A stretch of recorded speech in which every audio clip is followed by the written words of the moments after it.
말씀을 전하겠습니다. 오늘 저희들에게 주신 하나님의 말씀은 고린도전서 15장 35절에서 49절까지의 말씀입니다. 저 여러분이 한 절씩 교독하시겠습니다. 누가 묻기를 죽은 자들이 어떻게 다시 살아나며 어떠한 몸으로 오느냐 하리니, 어리석은 자여, 내가 뿌리는 씨가 죽지 않으면 살아나지 못하겠고, 또 내가 뿌리는 것은 장래의 형체를 뿌리는 것이 아니요 다만 밀이나 다른 것의 알맹이 뿐이로되, 하나님이 그 뜻대로 그에게 형체를 주시되 각 종자에게 그 형체를 주시느니라. 육체는 다 같은 육체가 아니니 하나는 사람의 육체요 하나는 짐승의 육체요 하나는 새의 육체요 하나는 물고기의 육체라. 하늘에 속한 형체도 있고 땅에 속한 형체도 있으나 하늘에 속한 것의 영광이 따로 있고 땅에 속한 것의 영광이 따로 있으니, 해의 영광이 다르고 달의 영광이 다르며 별의 영광도 다른데 별과 별의 영광이 다르도다. 죽은 자의 부활도 그와 같으니 썩을 것으로 심고 썩지 아니할 것으로 다시 살아나며, 욕된 것으로 심고 영광스러운 것으로 다시 살아나며 약한 것으로 심고 강한 것으로 다시 살아나며, 육의 몸으로 심고 신령한 몸으로 다시 살아나나니 육의 몸이 있은즉 또 영의 몸도 있느니라. 기록된 바 첫사람 아담은 생명이 되었다 함과 같이 마지막 아담은 살려주는 영이 되었나니, 그러나 먼저는 신령한 사람이 아니요 육의 사람이요 그 다음에 신령한 사람이니라. 첫사람은 땅에서 났으니 흙에 속한 자이거니와 둘째 사람은 하늘에서 나셨느니라. 무릇 흙에 속한 자들은 저 흙에 속한 자와 같고 무릇 하늘에 속한 자들은 저 하늘에 속한 이와 같으니, 함께 읽겠습니다. 우리가 흙에 속한 자의 형상을 입은 것 같이 또한 하늘에 속한 이의 형상을 입으리라. 아멘. 부활을 믿는 바울 사도는 나는 날마다 죽노라 자랑하셨습니다. 그리고 죽은 자들의 부활이 없다고 말하는 하나님을 알지 못하는 자들에게 속지 말라라고 경고하셨습니다. 오늘 본문에서는 부활이 어떻게 가능하며 어떠한 몸으로 부활할 것인가를 묻는 질문에 대답을 해 주십니다. 오늘 본문은 네 문맥으로 나누어 묵상하겠습니다. 첫 번째 문맥은 35절입니다. 부활을 믿지 못하는 자들의 두 가지 질문입니다. 두 번째 문맥은 36절에서 38절입니다. 어떻게 죽은 자들이 다시 살아날 것인가에 대한 바울 사도의 답변입니다. 세 번째 문맥은 39절에서 44절입니다. 어떠한 몸으로 부활하게 되는가에 대한 바울 사도의 답변입니다. 네 번째 문맥은 45절에서 49절입니다. 바울 사도는 우리가 흙에 속한 자의 형상을 입은 것과 같이 부활 후에는 하늘에 속한 이와 같게 될 것이라고 말씀하십니다. 첫 번째 문맥입니다. 35절입니다. 누가 묻기를 죽은 자들이 어떻게 다시 살아나며 어떠한 몸으로 오느냐 하리니, 35절을 통해서 저희가 묵상할 것은 첫 번째로 누군가 우리에게 질문을 할 땐 우리는 대답할 준비가 되어 있는가 하는 것입니다. 우리는 신앙생활을 하면서 다양한 질문을 던지는 사람들을 만나게 됩니다. 그런 분들은 호의적으로 질문을 할 수도 있고 적대적인 마음으로 질문을 하실 수도 있습니다. 그런 어떤 경우이든 그것은 관심일 수 있습니다. 그때 우리가 친절하게 대답을 할 수 있으면 얼마나 좋겠습니까? 예수님의 공생애를 보더라도 예수님은 누구의 질문도 피하지 않고 다 대답해 주셨습니다. 마귀가 되었던 예수님을 곤란하게 하기 위해 질문했던 종교 지도자들이 되었던 예수님은 모두 다 대답해 주셨습니다. 마찬가지로 우리는 우리에게 질문하는 이들에게 진리로 답변을 해 주게 되기를 간절히 바랍니다.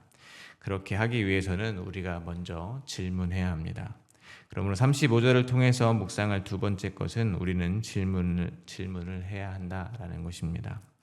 우리는 믿음을 너무 맹목적인 것으로 생각할 필요가 없습니다. 의문이 들고 질문이 생기는 것 자체를 불경한 것으로 여길 필요가 없다는 것입니다. 질문 한 번으로 도마는 의심 많은 도마라는 불명예스러운 별명을 얻게 되었습니다. 그런데 정말 그렇습니까? 얼마 전까지 자기와 함께 누가 큰 자의 다툼을 벌이던 제자들이 하는 말을 듣고 자신이 보기 전에는 믿지 못하겠다고 말하는 것이 어쩌면 당연한 것 아니겠습니까? 그러므로 우리는 진리에 대해서 끊임없이 질문하고 답을 구하려 애쓰며 신앙생활을 해야 할 것입니다. 그러나 동시에 우리의 믿음은 모든 것을 다 이해한다는 것을 전제로 주어지는 것은 아님을 또한 알아야 합니다. 오늘 본문 35절에서 바울 사도께서 소개하시는 질문은 사실 순수한 의문이 아니라 부활을 비웃기 위한 조롱 섞인 질문입니다. 다 썩어 없어진 시체가 어떻게 다시 살아나며 도대체 어떤 흉측한 몸으로 온다는 말이냐라며 인간의 얕은 과학과 이성으로 하나님의 능력을 재단하려고 하는 교만한 질문이었다는 겁니다. 그러므로 세 번째 묵상할 것은 우리의 질문은 하나님을 알고자 하는 갈망인가 아니면 하나님의 능력을 내 이성으로 가두려고 하는 불신인가 라는 것입니다. 성경의 내용 가운데 믿음이 아니고서는 받아들이기 어려운 내용이 많이 있습니다. 그러나 믿음을 선물로 받은 성도는 먼저 성경의 말씀들이 믿어지는 것을 경험하게 됩니다. 그 이후에 하나님 앞에 질문을 하는 것은 여호와를 알고 더 알기 위한 갈망에서 비롯합니다. 그러나 하나님의 능력을 믿지 못해서 따져 묻는 것이라면 우리는 질문 이전에 성령 하나님께 믿음을 먼저 구해야 할 것입니다. 만약 그러한 분이 계시다면 오늘 이렇게 기도하시기를 바랍니다. 주님, 제 이성으로 다 이해가 되지 않을지라도 하나님의 능력을 온전히 신뢰하는 믿음을 주옵소서라고 기도하시기를 바랍니다. 두 번째 문맥입니다. 먼저 36절부터 38절입니다. 어리석은 자여, 내가 뿌리는 씨가 죽지 않으면 살아나지 못하겠고 또 내가 뿌리는 것은 장래의 형체를 뿌리는 것이 아니요 다만 밀이나 다른 것의 알맹이 뿐이로되 하나님이 그 뜻대로 그에게 형체를 주시되 각 종자에게 그 형체를 주시느니라. 바울 사도께서는 부활이 과연 어떻게 이루어질 수 있겠느냐라는 질문에 이미 우리가 일상에서 늘 보고 있는 자연의 섭리를 예로 들어서 부활의 원리를 설명해 주고 계십니다. 바로 한 알의 씨앗이 땅에 떨어져 썩게 되면 새로운 형체의 생명으로 태어나는 원리입니다. 바울 사도께서는 그것을 씨가 죽지 않으면 살지 않는다라고 표현하신 것입니다. 그러므로 36절부터 38절에서 저희가 묵상할 수 있는 것은 먼저 부활은 죽음을 전제로 한다라는 것입니다. 이것은 어떻게 보면 성도들의 이 땅에서의 삶의 원리라고도 볼 수가 있습니다. 이 세상이 말하는 삶의 원리와는 정반대의 원리입니다. 이 세상은 살기 위하여 살아갑니다. 그러나 성도는 죽기 위해서 살아간다는 겁니다. 그래서 바울 사도께서는 어제 말씀 가운데 자신이 다만 자랑할 것이 있는데 그것은 날마다 죽는 것이다 라고 말씀하셨던 것입니다. 그렇습니다. 부활 신앙은 미래의 한순간에 일어날 이례적 사건만을 소망하며 사는 신앙을 말하는 것만이 아닙니다. 매일 나의 삶에 일어나는 하나님 나라 백성들의 삶의 방식이었던 것입니다. 그러므로 우리는 지금 이 세상에서 어떤 원리에 따라서 살아가고 있는지 나의 삶을 돌아보게 되기를 바랍니다. 그리고 만약 세상의 원리가 아니라 하나님 나라의 원리에 따라 지금 살아가고 계시다면 날마다 죽음을 경험하는 그 순간 우리는 그리스도와 함께 부활의 삶을 경험하고 있다는 것을 또한 믿으시기 바랍니다. 그러므로 우리가 또 묵상할 수 있는 것은 하나님께서 지금 나의 형태를 깨트리시고 즉 나를 부인시키시고 새롭게 하시려고 하시는 것은 과연 무엇인가 라는 것입니다. 바울 사도께서 지금 말씀하시는 씨앗 비유에서 알 수 있듯이 성도들은 지금의 모습이 개선되고 발전되는 것이 아닙니다. 새롭게 되기 위해서 먼저 땅에 떨어져 썩어야 한다는 것입니다. 바울 사도의 표현으로 죽어야 하는 것입니다. 하나님께서 지금 나를 새롭게 하기 위하여 그럼 지금 나의 무엇을 죽이고 계시는 것입니까? 그것은 나의 성격일 수도 있습니다. 나의 습관과 나의 옛 사고방식일 수도 있고 내가 쌓아온 나의 경험과 지식 또는 나의 의로움일 수 있습니다. 만약 내가 부활의 소망으로 살아가는 성도라면 하나님께서 나의 옛자를 죽여 가실 때 그럼 어떻게 해야겠습니까? 순종하는 겁니다. 내 주장을 더 내려놓는 겁니다. 끝까지 고집하며 하나님과 싸우려 해서는 안 될 것입니다. 왜냐하면 하나님께서는 우리의 옛자를 죽이는 것이 최종 목적이 아니기 때문입니다. 쉽게 말해서 하나님께서 우리가 하고 싶어하는 것은 하나도 못하게 해서 괴롭게 하려는 것이 목적이 아니라는 겁니다. 오히려 우리의 자아를 부인시킴으로 우리를 더욱더 새롭게 하시려는 것입니다. 지금은 씨앗과 같이 우리 안에 무엇이 들어있는지 상상이 안 되지만 하나님께 나를 맡길 때 우리는 하나님이 원하시는 모습으로 날마다 새롭게 부활하게 될 것입니다. 그리고 결국 우리가 육체의 장막을 벗게 되는 때가 되면 하나님이 원하시는 새로운 형체로 반드시 부활하게 될 것을 믿으시기 바랍니다. 세 번째 문맥입니다. 먼저 39절부터 41절입니다.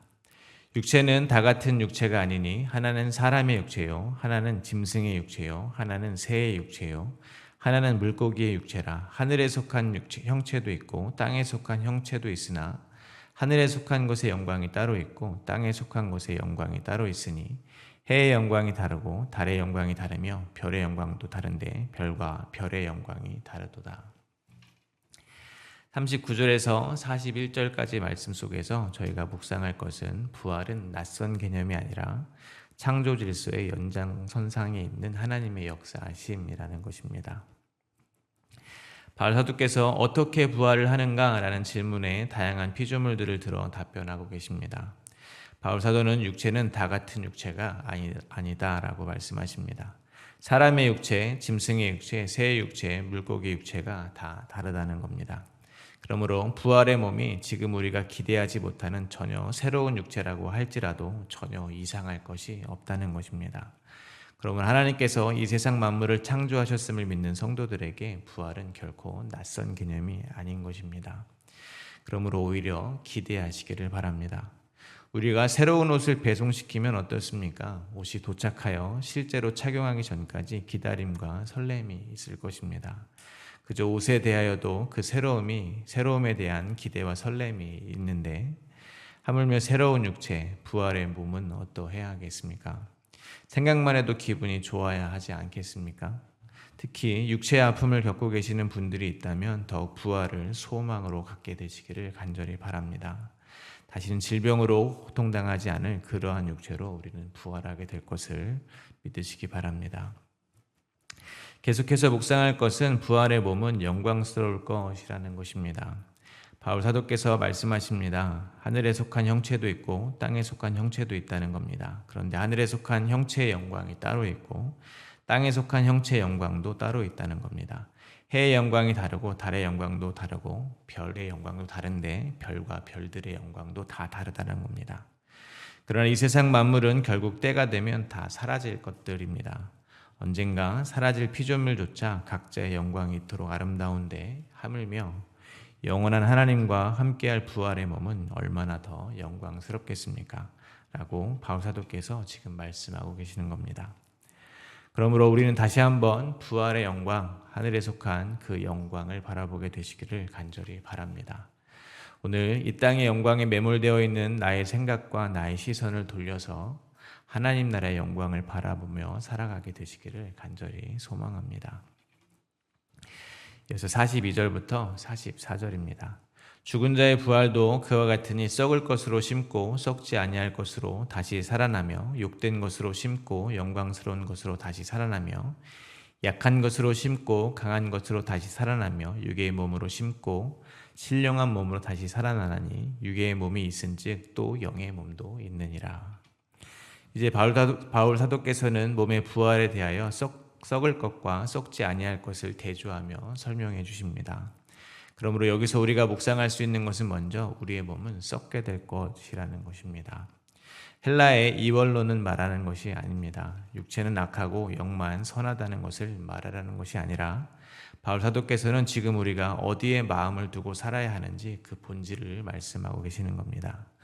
다시 말씀드리지만 우리의 몸은 썩게 될 것입니다. 아무리 미용과 성형에 투자를 하고 운동으로 건강한 몸을 만들어내도 결국 죽고 썩게 될 것입니다.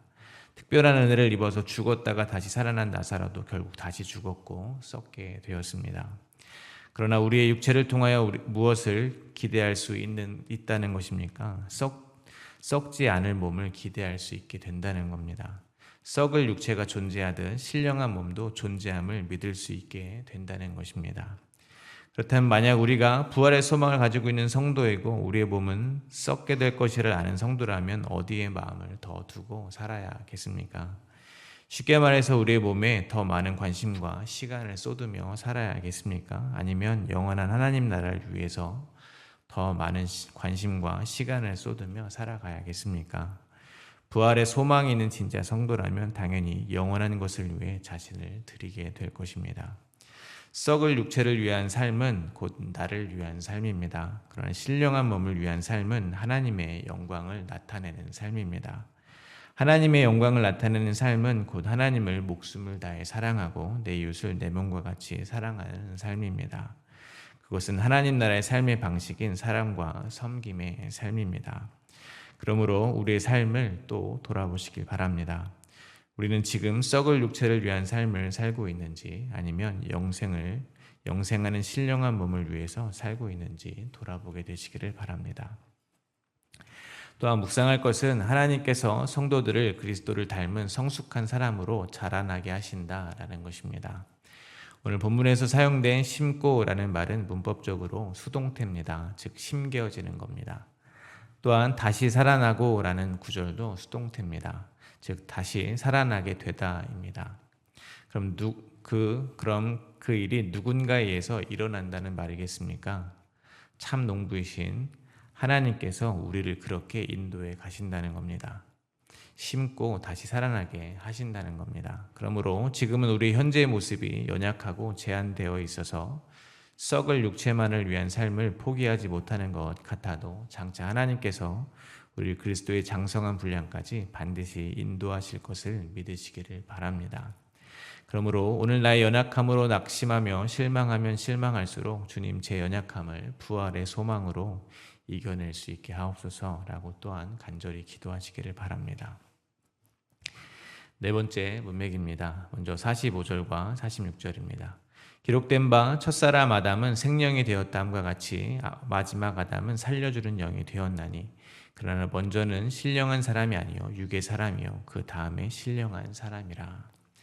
바울 사도께서는 부활의 몸 이전에 우리는 어떠한 몸을 살고 있는지 말씀해 주십니다. 바로 첫사람 아담과 같은 육체를 가지고 있다라는 겁니다. 아담은 생령이 되었다라는 구절은 개역 한글 성경에서는 산 영이 되었다라고 번역합니다. 이는 반대로 말하면 누군가 살려준 영이 되는 것입니다. 누군가 살려주어야 비로소 산 존재가 될 수 있는 그런 존재였다는 겁니다. 하나님께서 아담의 코에 생기를 부어 비로소 산 존재가 되게 하셨다는 말입니다. 하나님께서 생명을 코에 불어넣지 않으셨다면 아담은 무엇입니까? 그냥 흙입니다. 그러므로 먼저 묵상할 수 있는 것은 우리의 처음 자리는 흙이라는 것입니다. 하나님은 우리에게 주어진 신앙생활을 통해서, 즉 우리의 삶을 통해서 결국 우리에게 토해내게 하시는 고백이 있습니다. 그것은 나의 처음 자리는 흙입니다 라는 고백입니다. 하나님 앞에 나는 아무것도 아니라는 것을 고백하게 하시는 겁니다. 그게 심겨서 죽이시고 다시 살아나게 하시는 목적입니다. 하나님께서 믿음을 주시지 않았다면 내가 아무리 부자여도 아무리 멋진 삶을 살고 있어도 아무리 많이 배우고 똑똑해도 영생을 누릴 수 없는 죽은 자와 같다는 고백을 하게 하시는 겁니다. 그러므로 우리가 오랜 기간 신앙생활을 하셨지만 결국 내가 아무것도 아님을 깨닫고 이 땅의 허물을 체험하고 계시다면 하나님은 오늘도 나를 계획대로 잘 인도하고 계신 것이라 생각하게 되기를 간절히 바랍니다. 그러면 두 번째 묵상할 수 있는 것은 우리에게 영원한 생명을 주시는 분은 누구인가 하는 것입니다. 아담의 후손이라는 것은 결국 죄인이라는 말과도 같습니다. 아담 한 사람으로 인하여 죄가 들어왔기 때문입니다. 갓난아기가 죽음을 당합니다. 그럼 죄 없는 아기가 죽은 것입니까? 아닙니다. 그의 죽음도 죄의 삭슬 뿐입니다. 그러므로 우리는 모두 죄로 인하여 죽임을 당하게 될 것입니다. 그러나 바울 사도께서 말씀하십니다. 마지막 아담 그리스도께서는 살려주는 영이라는 것입니다. 그런데 마지막 아담이신 그리스도께서 살려주는 영이 되시기 위해서 통과하신 것이 바로 육신의 사람입니다. 죄가 없으신 이가 육체를 입고 우리의 죄가 되어 돌아가신 것입니다. 그리고 죄와 사망을 이기시고 먼저 부활하셨습니다. 그러므로 예수 그리스도께서 우리에게 영원한 생명을 주시는 분이십니다. 그러므로 부활의 약속은 취소될 수 없다는 겁니다. 우리의 부족함, 우리의 연약함으로 불안해할 필요가 없다는 겁니다. 하나님의 약속의 보증 안에서 우리는 언제나 안전하다는 것을 잊지 마시기를 바랍니다. 마지막으로 47절부터 49절을 묵상하며 말씀을 맺겠습니다. 47절부터 49절입니다. 첫 사람은 땅에서 났으니 흙에 속한 자이거니와 둘째 사람은 하늘에서 나셨느니라. 무릇 흙에 속한 자들은 저 흙에 속한 자와 같고 무릇 하늘에 속한 자들은 저 하늘에 속한 이와 같으니 우리가 흙에 속한 자의 형상을 입은 것 같이 또한 하늘에 속한 이의 형상을 입으리라. 바울 사도께서 계속해서 말씀해 주십니다. 첫 사람 아담은 흙에 속한 자이고 둘째 사람은 하늘에 속하였다는 겁니다. 그러므로 지금 우리가 흙에 속한 자의 형상을 입은 것 같이 부활 후에는 하늘에 속한 이의 형상을 입게 될 것입니다. 이 놀라운 약속을 받은 우리는 이제 어떠한 삶을 살아야 하겠습니까? 먼저는 감사와 찬송의 삶을 살아야 하는 것입니다. 그러므로 여기서 묵상할 것은 우리는 날마다 감사와 찬송의 삶을 살아야 한다라는 것입니다. 하루에 한 번이라도 지옥을 묵상하시기 바랍니다. 하루에 한 번이라도 천국을 묵상해 보시기 바랍니다. 우리가 구원받은 것이 얼마나 큰 감사의 제목인지 깨닫게 될 것입니다. 지금 나의 삶에 감사할 것이 하나도 없다고 느껴지실지라도 우리는 구원받은 이 영적인 현실 앞에서 감사와 찬송을 드릴 충분한 이유가 있음을 깨닫게 될 것입니다.